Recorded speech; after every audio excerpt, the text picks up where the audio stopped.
So one thing I'll say, if you really want a good analogy for coming up with your shooting schedule for your no-budget indie film, it really is kind of like a very, intense game of Jenga, if you will.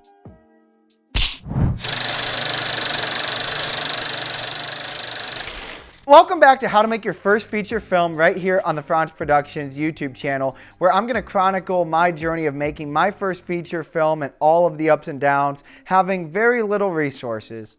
If you're new to this series, make sure you go back and watch episode 1 where I talk about all kinds of great stuff, from writing your script to casting your actors to getting your locations. In this episode though, I want to pick up where we left off, which was finalizing the cast for In the Hands of Fate. With such an amazing cast, I was very excited to move into the next step, although I'd find that there would be some new challenges to overcome along the way as I drafted the first shooting schedule. All right, so when you're working on drafting your first shooting schedule for your indie film, what you're gonna realize right off the bat is just how different everyone's unique availabilities are. So the way that I went about coming up with my shooting schedule is I took a list of dates all weekend, since most of us are also working day jobs Monday through Friday. So I have this list of dates all weekends that are spanning from January all the way to the end of July. I send that out to the cast. What days are you available?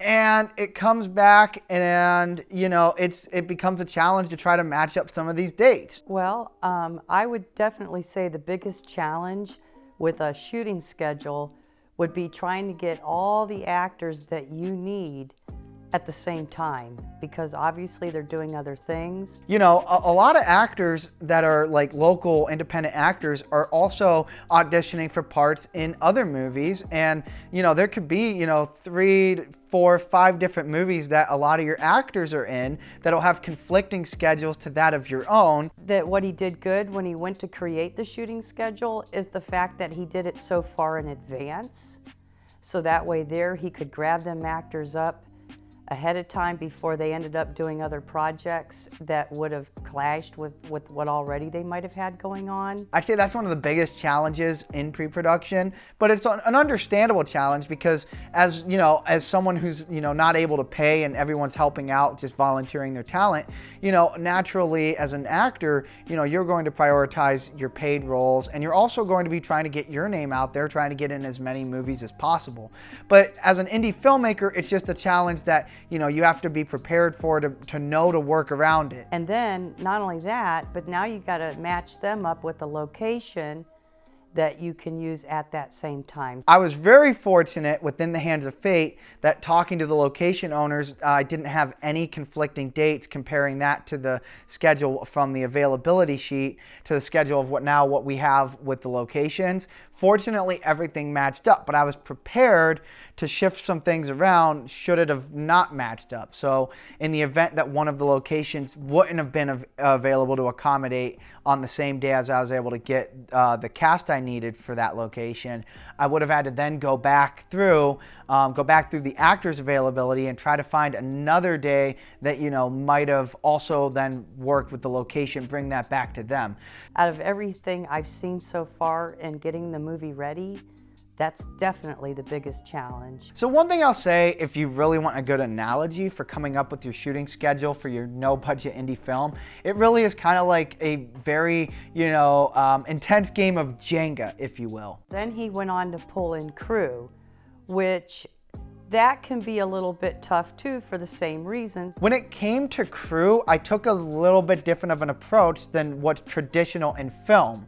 A lot of times in film, when you're hiring crew, you'd say, okay, here's, my head key for, director of photography, for instance, for the camera department, my key makeup artist, you'll have your key, production sound mixer, and you go through, production designer and this and that, right? And I wanted to do things a little bit differently. What I did is I would take out the list of days, like, hey, now I have my shooting schedule. These are the dates that we've locked down with the actors and the locations, and I would send that out to say like 5 different camera people that I know that all operate with the same camera as I do, the Blackmagic Pocket 4K.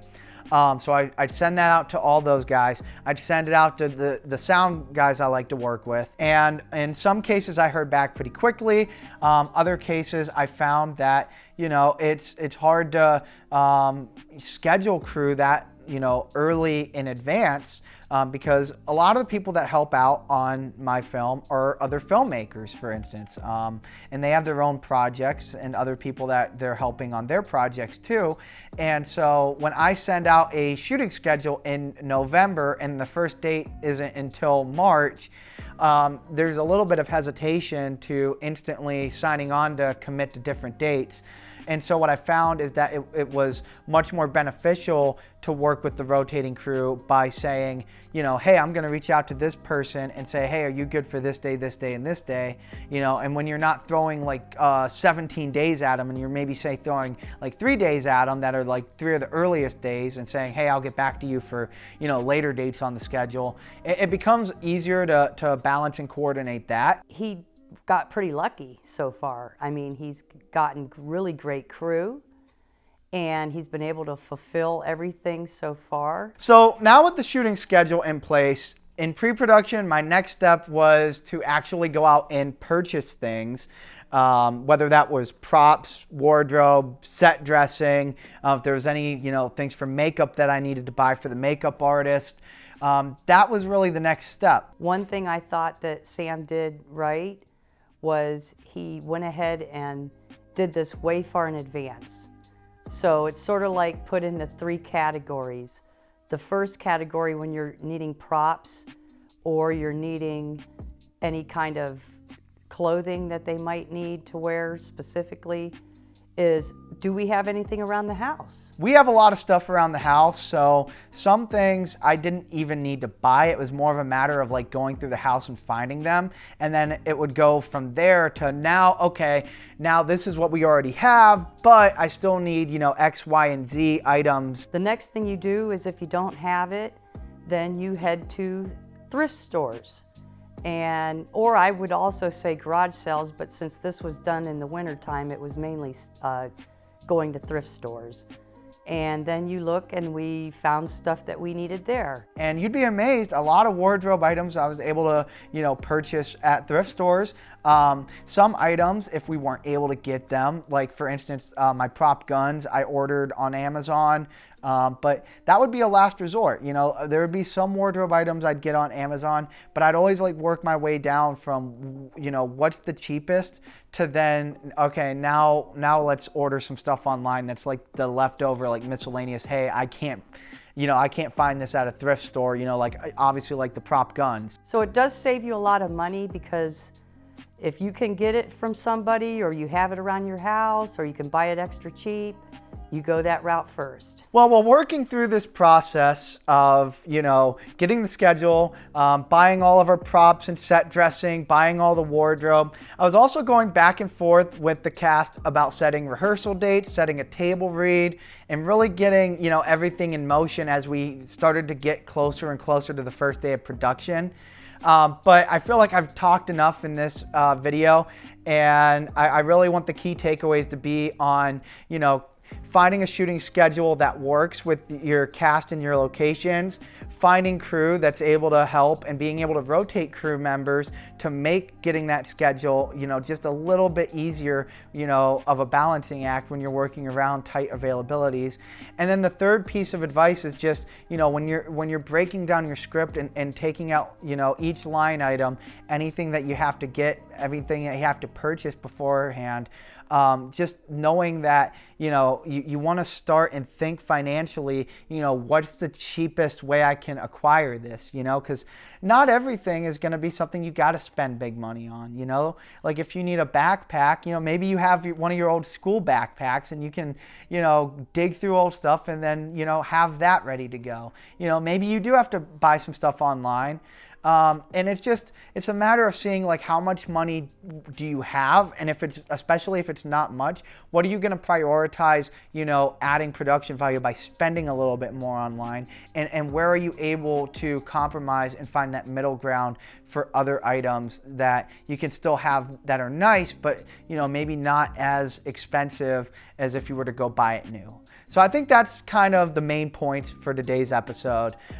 We're going to keep having more and more episodes. Next episode, I really want to start getting into talking about working with your actors and rehearsing before coming onto set, and some of the challenges of scheduling rehearsals. But I think that's all we have time for here today. Remember, if you like this content and you want to see even more videos on independent filmmaking, be sure that you drop a like, subscribe, and hit that bell for notifications. And as always, I want to learn from each other. And so I know I don't have all the answers. So if you're an independent filmmaker and you have some advice for someone who wants to make their first feature film, especially advice on today's topics of, breaking down your script, purchasing props, wardrobe, set dressing, etc., and on creating your shooting schedule, if you have any good advice on that in the comments, definitely drop a comment. Say, what's one piece of advice in those areas that you'd give to a first-time filmmaker? I'd love to hear it. I find it very beneficial that we learn from each other. But anyway, guys, that's all that we have time for today. Stay tuned for episode 3 coming soon. But until next time, that's a wrap.